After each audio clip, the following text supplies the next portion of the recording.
Welcome back to the On the Ball podcast. Another episode of the best potty going round. Once again, joined by the lads Pilch and Rowie.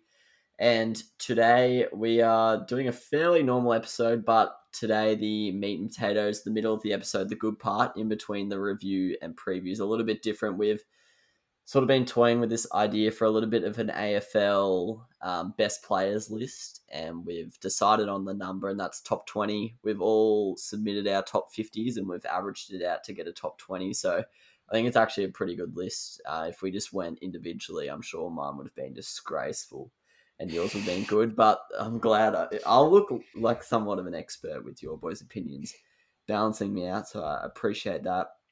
Also, got to apologise to these boys. I've had them waiting for an hour and 25 minutes at the time of recording. So, shout outs to them. They were keen to watch some Test cricket, and now I've dragged them in to chat some ball sack about footy, which we love. But first of all, semi-finals review, boys. Week 2 of the finals. Absolutely awesome round. We'll start with the Rosif. What did you make of the 2 games last weekend? It was a very sports bet focus for me. I had a few bets on. I had a $250 Ladbrokes bonus bet on through a bit of smart plays, but I won one bet over about 25 for the weekend, so that was great for me. But no, it was Friday night was a bit as expected. As in terms of semi-finals go, like could have been better. I think we all knew the Cats were going to get up, especially without Toby, but. Yeah, I think BT and their lot did the best they could to keep the audience interested with like a 5-goal margin in the last quarter, hyping it up to be a 1-point thriller. But no, it was a deserving win. The Cats are always going to make the prelim, let's be real. So they're in now with a big challenge this week. But then obviously Saturday, I think going into the match, I was thinking the Dogs were always going to be a sniff. Lots of people told me, no way, the Lions have got them covered. But no, I was right. It was probably the game of the year in my opinion, which was awesome to see. I knew these two teams pretty evenly matched. So yeah, it was great to see. It was great to see such an incredible performance. And yeah, it was just wrapped to the quality of footy that happened, especially in that last quarter, the couple of minutes left. No idea who was going to go through the next week. No idea whose season was going to end. So yeah, that's how footy should be played. But no, it was an awesome weekend, and can't wait for more this week. Yeah, that was the final 8 or 10 minutes was just cooked in that game, because both teams pretty much just needed behinds for the last 8 minutes, and even obviously they were trying to kick goals, but that's sort of what the margin needed to go ahead. So it was just hectic, and then obviously Bailey Smith slotted the left foot. Ice of the veins. Yeah, what do we think about that celebration, Pilch? Did you like it or not really? I actually. At the time, I actually got around it. I can't lie. I got around it. And I'm ashamed. I'm ashamed to say it, but yeah. I looked at I saw the celebration. I thought about McStay, and I'm like, nah, I've got to get around it. So yeah. I saw a video of featuring McStay today. It was Matheson crying in the crowd. Rayner. McStay was laughing. McStay's laughing in the background. What a shit bloke. We'll blame it on concussion symptoms, but yeah, I did see that. I was a bit like, it's not the greatest look going around when 2 of the boys absolutely shattered and you're just pissing yourself. But I swear the camera didn't catch the celebration well. I don't know if you guys got that on the channel you were watching. It went on for so long. I rated it, but maybe for the first 2 seconds, a quick eyeball a few fans running and do this, but he literally stopped, did it, teammates celebrated, ran away, but he was just still left there doing it. So it was, I love the fact that he riled up the fans, but Jesus, there was 3 minutes left and Zach Bailey equalised a minute later. So if they lost that, all eyes would have been on him, but yeah. Yeah, at first I was cringing, but the longer it went on, the funnier it got for me, actually. I started pissing myself, so... Yeah, he committed, which I think is important to a celebration. You've got to commit like Dersma does. And I rated it. I have to say, at first I was critical. I was like, oh, come on. But I think if it was anyone other than Bailey Smith, I would have got around it. But so now I'm embracing it. Good stuff in the Baz. Pilch, did Geelong scare you a little bit or not really? Not really, mate. My views on that game were just a complete different tier of team with the Giants compared to Geelong. just a far worse team. I don't think Geelong were anything special. I don't think the game itself was nearly as high in intensity as the Bulldogs-Brisbane match. So I expect the Port Adelaide Bulldogs prelim to be a lot more entertaining and closer, but who knows? We'll see. And as a Port fan, I know you're a strong believer in the jinx, but we'll try and have somewhat of a normal conversation. Where were you? I was talking about this with Mum. I actually didn't know what team you would rather play. Which team were you hoping to play out of the Saturday game? Well, all week and on the night, I was barracking for the Bulldogs because I was less scared of the Bulldogs. But then it started to hit me that if they're beating Brizzy at the Gabba, then they're clearly a beast side. So then I was like, oh, doesn't really matter. We're going to have to play our best. If we play our best, we'll win either way. So yeah, but I was going for the Doggies. Yeah, that makes sense because I was thinking about that this week as well. I was like, Port would rather play Geelong, but then I was thinking like if they make the grand final. But I was like, well, if they've just beaten Melbourne, then whoever they play is probably going to be shitting themselves as well. But yeah, no, great finish to the Brizzy Western Bulldogs game. I thought the crowd was going to be the swaying factor, but the Doggies stood up and showed how good they are. Shame about Cody Waitman being out with concussion, I believe. And potentially the Bont. Yeah, what happened to the Bont? Well, he had a knee issue and he had scans today, which came up clear, but apparently he's real sore, so he's in doubt. Surely they play him. Like, it's probably not going to be. He might not be full. He'll play. Yeah, he might not be full impact though, which is not good for the Doggies. One more thing. What are your boys' thoughts on the umpiring, or the criticism that they copped? I think the criticism was too much, personally. I mean, umpiring is one of the toughest gigs in the world in everything. Because it's one of the most criticised jobs in the world. Yeah, like some decisions obviously didn't go the Lions' way. Yes, if those decisions were made correctly, sure, they could have won. But at the end of the day, like we're forgetting the fact that we're forgetting the fact that the Lions, got some too. Like Zach Bailey's goal, he probably took 20, 25 steps.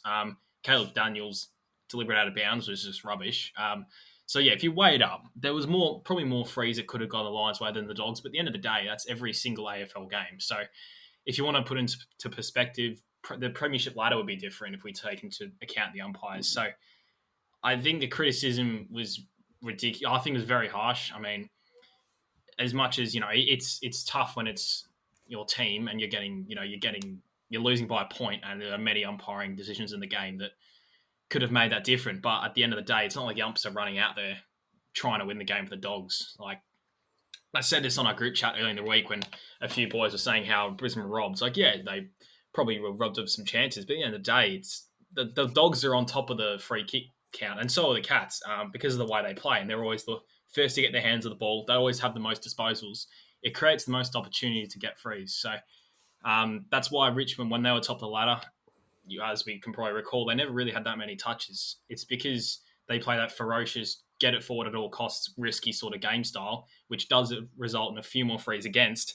But it just depends on how you play. So I think the criticism was too harsh. Yeah, like I said, there should have been some decisions go the other way. But at the end of the day, I think people should honestly just focus on the fact that it was probably the game of the year and just, soak it up. So yeah, it was the game of the year for me. I just hated the fact that all the comments on Facebook and stuff were all just torching the umps, even from the neutrals. Like, I just wanted to see one where it was like, that was game of the year, that was incredible. But, hopefully it changes.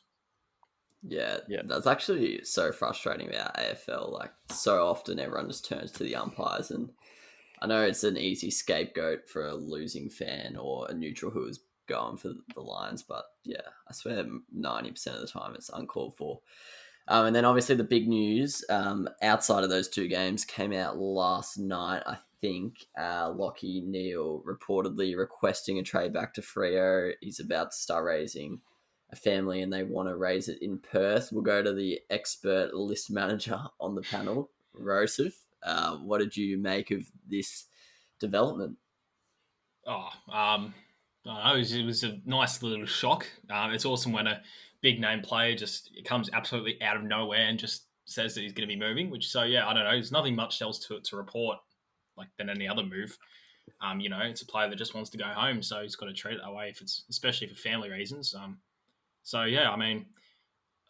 I question the move going to Brisbane now because, if they obviously thought this was going to happen in the future, maybe, would have stayed. But no, it'll probably get done, given I think Brisbane came out and said that they're not going to hold him at the club against his will. So it's probably one of the ones that will get done. But yeah, it'll be tied into that whole Chera business. So it just makes the whole trade period a lot more complicated, which is great. So yeah. Yeah, it'll be interesting to see what Brisbane end up getting for it. Like, as you said, it's family reasons, so you can't really be too mad. But yeah, it's pretty... I don't know. I would feel a bit pissed off if I was a Brisbane fan right now. Like, it's... Yeah, 100%. How long's he been? This is his third season or something. Yeah. It seems pretty short-sighted to go there with, as you mentioned, Rowan, that probably in the back of his mind that he might want to go back to Perth to raise a family. But unfortunately, we only look at it in footy terms. So huge win for the Dockers. You thought that losing Chera was a bit of a hit, and then they just go and gain a Brownlow medalist. So they're laughing. All right, on the spot power rankings, Pilchos. I know you'll probably be a bit sheepish putting Port up high, but of the last 4 teams, who do you think's most like? Well, 1 to 4. Who do you think are the favourites to win the flag? Melbourne, Port, Bulldogs, Geelong. Ooh, Bulldogs above Geelong. Why is that? I just haven't been impressed by Geelong this final series, and their finals record speaks for itself over the last 10 years, and I think the Bulldogs are actually quite dangerous. And if they beat Port in Adelaide, then what's to say they won't win the flag?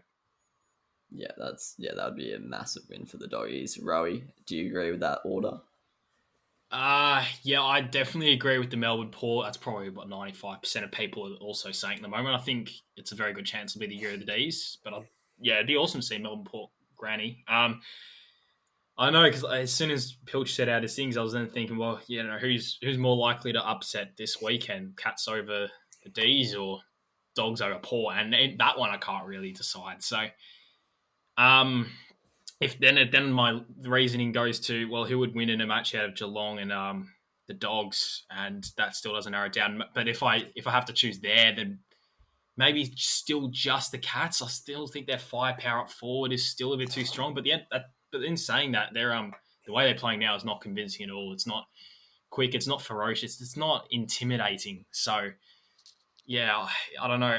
I think the Bulldogs have potential to be a more sort of scary team, but I still can't shy away from the fact that the Cats have this incredible list and they're still playing the way they are. So maybe I need to jump ship off them. But I'm actually really undecided on that. But yeah, in other news, Roy Burns just made his 50 for England and they're none for 100. So there we go. The Crabs waddled his way to 50. One more thing I'd add for Geelong is no Tom Stewart, and I think Dangerfield's playing with an injured hand as well. Yeah, true. Yeah, just to rebut that though, and Parfitt's out now as well. Geelong, yeah, I think that's a bit of an underrated loss, but yeah, the only thing I would say in Geelong's favour is they've already played it at Optus, so and they've been pretty good. Next ball, sorry. Oh.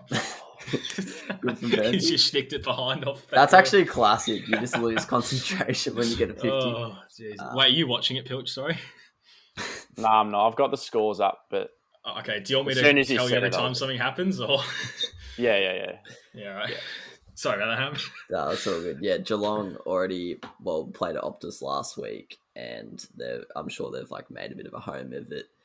Had a huge win against Freo during the regular season, so maybe that's somewhat of a string to their bow coming up against Melbourne, who haven't played there for a while, or I don't even know when they last played there, but haven't played there in the final series at least. Interested to see what the crowd situation is going to be like, because I was actually doing some research and I'm pretty sure there's no border restrictions between South Australia and Western Australia, so I was wondering, if Port beat the Dogs, would they be able to get a crowd over? And that could have a pretty significant impact on the GF, which might have played a part of my rankings. But yeah, I've got Melbourne, Port, Geelong, Doggies. But at this point, it actually looks like all 4 teams are pretty tight, especially it's anyone's game coming in hot off that win. All right, time for our top 20. So it's probably not going to be the most engaging revelation. So if you boys have any objections to the orders, I might point out when there's someone who was like really low on someone's list or really high and they've been put in a certain position. But I'll just shout out the 5 people who just missed the top 20 as honourable mentions, as we always do. We've got Rory Laird, just missed out. I know Rory had him in his top 10, so that's probably surprising to him. Superman. Yeah. Buddy Franklin missed out. Could have been my doing, but we'll leave that unknown. Liberatore missed out. Also could have been my doing that he was that high. Merritt and Stephen May also just missed out. They were pretty consistent across our 3, but didn't just have a high enough ranking in any of ours to get them over the line. Number 20, we've got Maxi Gawn. And a little hint, we actually don't have him as the number 1 ruckman, so that's an interesting one. And something that actually really interested me is none of us had Grundy high at all. No one had him in their top 25, so that's an interesting point. And Darcy, I believe, same thing. I think I was the only one who had him above 40, so Gawn and the other ruckman, who we'll leave nameless for now, a lot higher than the rest, but Gawny number 2, interesting. Then we actually had Jake Stringer at the number 19 spot. That's exactly where I had him.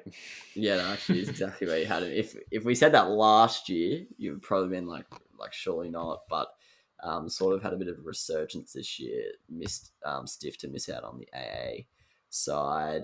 Then we had the Tomahawk in at 18. Can confirm he's the highest and only key forward in this top 20 list, so we're all in agreement that he is the top key forward in the game, just ahead of Buddy Franklin. As I mentioned, he was in the honourable mentions. Up to Charlie Dixon, Pilch. Yeah, I know. I was actually... I had him 41. Oh, okay. Yeah, fair enough. I respect it. Redos will be happy as a hater of Charlie Dixon. Then we had Sam Walsh in at 17, which I bet you Carlton fans will say it's a bit low, but for someone in their, his 3rd season as an inside midfielder, pretty ridiculous. Then number 16, I believe we're up to, Lachie Neale, the man who requested a trade. We don't actually have him as the highest Brisbane player, which might be a shock to some of you. That's because next we have Dane Zorko, who, thanks to my rankings, has polled a lot higher than Lachie Neale. Just pipped him in our top 20, and that brings us to our number 14, who we had as Nat Fyfe. Maybe didn't have his best season this year, struggled with injury and stuff, but as Pilch, I think we all believe that Pilch had him at number 5, and I certainly believe in myself on his day he could be the best player in the competition. Then we had Dusty Martin next. Another, basically can say the exact same thing for Nat Fyfe, can just copy and paste that there. Not his best season at all, but arguably the best finals player of all time and one of the best players of all time, full stop. Then we've got the first of 2 Port Adelaide players in this list. We've got Travis Boak next. I've actually lost track where we're up to in the order. I think this is number 12. But Travis Boak in next. He was one of the most consistent people across our 3 rankings. All had him within about 6 spots. So, I had him lower than consensus. So did I. Yes. Yeah. Corker, you've put him top 5. No, we actually all had him lower, but it was just because it was so consistent. It sounds weird, true. If you get what I mean, if someone has 5, 50, and 50, then they're going to be lower than him. Yeah. But the highest was actually Pilch. So I was higher. Fair enough. I believe 1, 2, 3, 4, 5, 6, 7, 8, 9, 10. All right, Toby Green's in at number 11. I kind of dogged us here. I can't lie. I had him in the 20s, so apologies for that. But I had him low as well.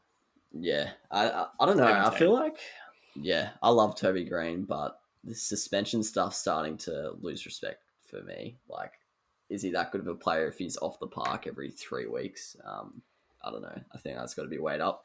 Then number 10, we have Mr. Patrick Dangerfield.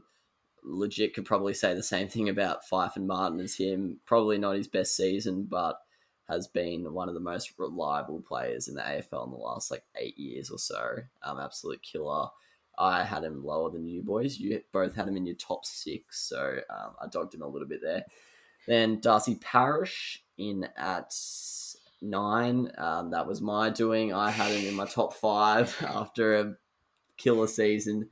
You boys had him around the 20 mark, so not that outrageous that he's snuck into the top 10, but probably not the consensus of the general public.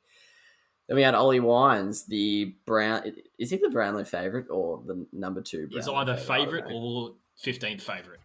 No in between. Yeah, that depends what predictor. On Sportsbet, he's favourite, and as they say, money never lies. So, yes, he's the favourite. Do you want to explain that saying, Pilch? I'm interested. So if people are voting with their actual money through Sportsbet, then they should be the most accurate favouritism mechanism. That's an interesting point. I like it because people aren't just going to throw money at something they don't believe in. Well, there's probably a few situations in life. I've done that before, mate. Yeah, I think quite a few people have. But anyway. So Wines in at 8, which is interesting. We don't believe the Brownlow favourite is the best player or even in the top 7. Surely I was lowest on Wines. No, Rowie actually had him. We all had him very even. I had him at 16, Rowie 13, you 14. So we could argue fake fan. Fake Port Adelaide fan. Nah, just kidding. You definitely had Robbie Gray in your top 20, so not a fake Port Adelaide fan. Then number 7, we have our number 1, Ruckman. Nick Nanui, I had him at number 8, Rowie number 17, Pilch number 10, so we're all in agreement that actually Rowie had Gorney above him, so we're not all in agreement that he's our top ruckman, but average it out, and yeah, pretty close. The number 6, Rowie's number 3, actually, the Took Miller. I had him a bit lower than maybe what the average Joe would. I just think the fact that he's I don't know. I feel like it was pretty easy for him to stand out in that midfield this year. Not taking away anything from him. I've still got him in my top 15, but compare him to a Melbourne midfielder or something. I think it's a little bit easier to stand out in that team, but I understand why he's your number 3. Then that's in our top 5. And you may have noticed, Rowie, we haven't said your boy, which is good signs. I haven't said my boy either. We also haven't said Robbie Gray, but we also haven't said Dougal Howard. But those boys aside, number 5 is actually Jack McRae. You had him 4, Rowie. Pilch had him 6. I won't mention where I had him, but I dogged him a little bit. But I don't think I had too much influence on his position because I think all the top 4 had better consistency across the 3. Our number 4 was Jack Steele. Just missed out top 3. Yeah, so probably on the bench once again, not in the starting midfield. Imagine that. Yeah, we'll sneak him in somewhere onto the field. The next man can play half forward flank, but that's Christian Petraka. Interestingly, not the best Melbourne player according to us. Me and Rowie actually did him dirty. Pilch had him at the number 2. Interesting, Pilch and Rowie, very different takes on the Petraka Oliver side of things, but Clover in a number 2. All 3 of us had him in the top 10, and then the number 1 was actually unanimous. We all believe that Marcus Bontempelli is the best player in the AFL right now. Any interesting pickups from that list, Pilch? What were our biggest? What were some of our large discrepancies? Rory Laird was probably the biggest discrepancy. Rory had him at number 9. You had him at 23, and I had him at 40. So, rate the Superman. Yeah, I've probably applied similar logic to the Took Mill thing, but I've probably been a bit harsh on it there. It was getting a bit tough at points, but I understand why you have him top 10. I don't think many players can just go from a halfback to a gutsman and be an absolute beast. Trying to see any other big... I had Jeremy Mcgovern at 25. You boys didn't have him. So that was something interesting. I think I had Mitch Mcgovern there. Mitch Mcgovern. James Sicily was an interesting one. We talked about him in the... before we came on air. Obviously hasn't played footy for 18 months. I actually still had him in about 10th position, I think. because I just believe in the great man that much. You boys didn't have him, which is completely understandable, but that'll be one to watch for next year, I think, to see how good he is. McCluggage, Rowie had him 20, Pilch had him 40, I had him high 40s, so that was pretty big difference. Harris Andrews, another one, pretty different. So, yeah, any people you think we got wrong, Rowie? Or I don't know. I had took that high just because I think he's a gun. I think he's just got everything. He's got the speed. He's running as quick as he does the style of games as he is at the end of the games and can rack up 30, 35, 40 and lays the most tackles on the ground. So I just think that I just love watching him play because, he can do everything. He can sprint out of the packs, but then he can stop people from doing it. So I think he's a gun. But, I don't know. To Broady's disagreement, I snuck Aaron Hall in that top 50. I had Rowan Marshall in there at 36. No, apart from that, I can't remember. I had Sicily in there, but then I thought, I don't know, it was a bit just too annoying to. I didn't want to pick an interceptor that hasn't played for a season. If it was a star mid, I would have. But yeah, that was my logic for not having him. I did originally, but then in saying that, I had Darcy Moore in there in the 40s. So yeah, I don't know. Did you boys have Alir in your top 50? Oh, I did, yeah. Yeah, we all did. I had him 44, Rowie 34, and you had him 25, so not too bad on that one. Tom Mitchell was actually the biggest surprise for me. Me and Rowie didn't have him. Pilch had him all the way down at 35. I thought he was going to be a lock for top 20. So we're all just not believers in Tom Mitchell, but not sure why I'm surprised if I believe in myself. Tom Stewart, another one with a massive discrepancy. I had him in at 15. Rowie had him all the way down at 47. Pilch 26. Callum Mills also. Rowie didn't include him. Pilch 25. Me 16. So yeah. But no, I'm sure there was a couple that were accidents. But anyway, I could go on for days talking about that list. But that's something the NFL does, an NFL top 100 at the end of the season. I always find it pretty interesting to see the experts' opinions. Where'd you boys have Robbie Gray? Not included, actually. No, that was a joke. But where'd you have Franklin? Rowie had him at 21, and I'll be blatantly honest, I didn't have him. Didn't have him, yeah. Yeah. I had him at 11, and I also had Lockie Neal at 7. I thought you boys dogged Lockie Neal. Yeah, I didn't think he was that good this year, or am I mistaken? I could be uneducated. No, he wasn't, but he played most of the year with an injury, I think. Yeah. And last year was I took last year into account. I had him 15, but that's the thing. I look through that list, and every player ahead of him, I'm thinking I'm probably still picking that player ahead of him. But then, yeah, I'm still thinking back to last year, but I don't think he'll hit that high of last year again. But yeah, I'm just picking everyone ahead of him before him. So yeah. Yeah, next year's going to be so crook, that Freo midfield. It's going to be interesting to see if he can get back to his best, though, or if this is sort of the Lockie Neal. He'll be starting it there, but yeah. He will. I reckon he will. Should be. I reckon he'll be the best midfielder in there if he goes back. Yeah, I wonder if Fife will play a Super lot more forward now that, because you got Neil, Sarong, Brayshaw, maybe to try and prevent him from being injured all the time. And if they're going to make finals, and they need a target as well healthy. Up forward. They're a bit bare for targets up forward. So surely Mundy just takes a seat at halfback. Yeah, it's about that time, I think. Yeah, I wouldn't hate that. Play a Dyson Heppel role. He's about 60. Yeah. And he's still running through the midfield. Yeah, I don't hate that call, actually. That's something they could do with, they've got Nathan Wilson, but yeah, they could use that. That's a new segment we should do. Potential players that could do with a role reversal next year, because it always happens, Who would have thought this time last year Bailey Dale would be an All-Australian halfback? So yeah, I saw he was... potential segment. Yeah, that's actually not a bad shout. I might write that down. Couple ideas. Haynes and Andrews, key forwards, both went up forward on the weekend. Yeah. Took some big marks up there. Yeah.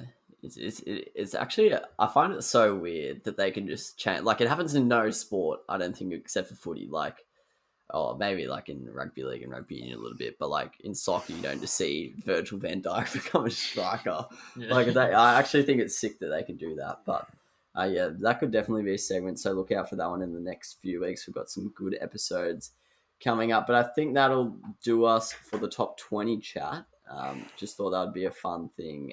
It was part of the reason why I made these boys wait an hour and 20 minutes from when I said the podcast should start. But anyways, that moves us into our finals week 3 preview, also known as the preliminary finals. Look, this is probably going to be a tough one for Pilch to get through because I know he doesn't want to test the waters on the jinx theorem, but he can say his piece on the first game, Melbourne versus Geelong at Optus Stadium. The line's 12.5 in the Demons' favour. How do you see this one, Pilch? It's actually, I know I've slated Geelong at the start of the show, but it's actually a hard pick, especially with that line in there, the 12.5, because I could definitely see it being a close game. I'd certainly tip Melbourne, but wouldn't be surprised if it was close. So I might actually lean Geelong at the line. Yeah, I think I'm actually going to agree with you there. I think I'll take Melbourne head-to-head, Geelong with the line. I feel like 12.5 is not a bad line for a finals prelim game. Rowie, what do you reckon? I'm not sure. Because I'm thinking about back to that round 23 game, and apart from that, well, look, the comeback, I don't think that dominance from Geelong will happen again because, when Geelong just kept on kicking it down Lever's throat, that's what I meant. Surely they're going to have a new plan of attack. So I still don't mind the Cats here, but I still think the D's are going to win the whole thing. I think it'll be the year of the D's, so I'll back the D's head to head. But yeah, it's a close line, that one. Maybe the Cats are the line as well, but I don't know. I always find it hard picking the other team when the line is so close, just because it's saying I think this will be less than a goal, but you still think one of the teams is going to win. So I don't know. It's weird. I find it so hard picking lines, going one team, but then when the line is close to the other one. So I don't know. I think maybe Cats are the line there, but yeah, I hate picking those ones. But yeah, I think the D's win the whole thing, so I'll back them in head to head. Yeah, no, your point makes sense because you're backing in 1 to 12 as opposed to 12 to infinity. So yeah, I think it's actually going to be a huge test for Chris Scott. As you mentioned, I was second guess myself on Brad or Chris Scott. That's Chris. Yeah, they've played so recently and didn't go to plan, so they should have something schemed up, and we'll see. He's always had really good players at his disposal, so we've never really he's never ever had to be an amazing coach, but to beat this Melbourne team, it's going to take something very special from the Cats, but they're definitely capable of it. We'll go to Rowie so we can get a unbiased, unjinxed, scared opinion. The Port Adelaide versus Doggies game, the Saturday night game. Very excited for this one at the Adelaide Oval, full of, as I mentioned last time, I think 25,000 bogans or something, but line's 12.5. What do you reckon, Rowie? This one, I think I'm a bit more confident saying Port. I think, with Bont on one leg and Waitman out, I think it's just too few targets and too few firepower for the Dogs in compared to Port. I know Dogs obviously had that star midfield, but, with Bont obviously going to probably be playing a lot more limited minutes in there, and, Treloar's not really running through there anymore. Neither is Dunkley. And, there's only so much the others can do, McRae and Libra and Baz and all that. So, no, I think, in terms of firepower, I think up front, Port's going to have the most weaponry. I think, Dixon, Rosie, Robbie Gray as well, Zach Butters, Fantasia as well, who was huge. I don't know if he's injured or not, though. I saw he's injured every game, but he was subbed out this game, wasn't he? He'll play, though. Yeah, I think just all those options for Port, plus just, all the goal kicking mids and all that, will be too much for the Dogs to handle. So with that one, I'm a bit more confident. I think Port will have it head-to-head in the line as well. Yeah, it's a tough one, but yeah, I have to say I'm a little bit more comfortable with this one.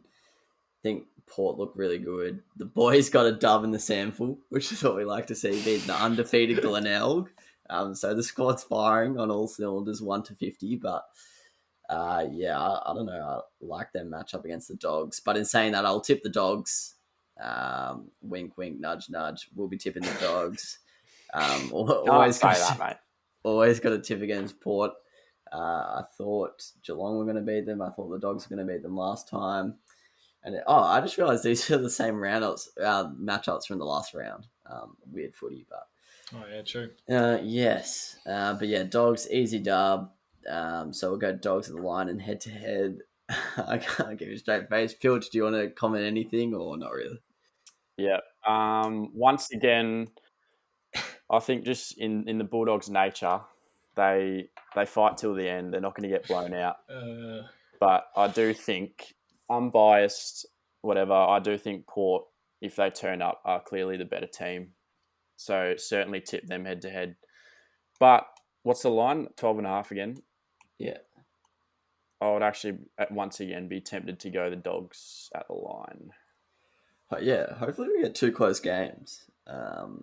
Because, we saw how good a close game is on Saturday night. So I think the Port Bulldogs game will be sick. Both teams are very exciting. So yeah, that's true. Well, their round 23 game was unbelievable. So the style of footy they were playing was great. So hopefully that can... And that in front of... That was at Marvel, so no fans. That this time has an atmosphere. It's going to be sick. Hopefully there's I thought the crowd at Optus... Shout out to the people of Perth. That was sick, I thought, on Friday night. GWS... They were all going for the Giants. It was a piss. Yeah. But yeah, they were full into it. There was a lot of people there, so that was really cool to see. And hopefully that's a sign of things to come. And hopefully Matty Nichols isn't umpiring. Matty Nichols, fair enough. But we've set our tips there. I think good episode. Been nice and short, concise. Get the boys back to watching the cricket. Go the Pommies. I was about to say something. I was going to phrase something like "don't like Indians," but I was meant to say "don't like the Indians," but almost forgot the. But anyways, don't like the Indian cricket team. Nor do I like Australia. So up the Poms. And we will catch you next week with some sort of weird... Actually, I think we're going to be doing like a Brownlow preview / prediction. Might get some other boys involved. Maybe a few call-ins from the lads. I was having the brainstorm today, so might get that going for some Brownlow predictions. But, yep, same time, same place next week. We'll catch you then. Thanks for joining me, boys, and go Port. Cheers, Cork up. It's a miracle! Oh, yeah! What about that one? Unbelievable! Balotelli, Aguero! Crowd cheers. Here's Siddle.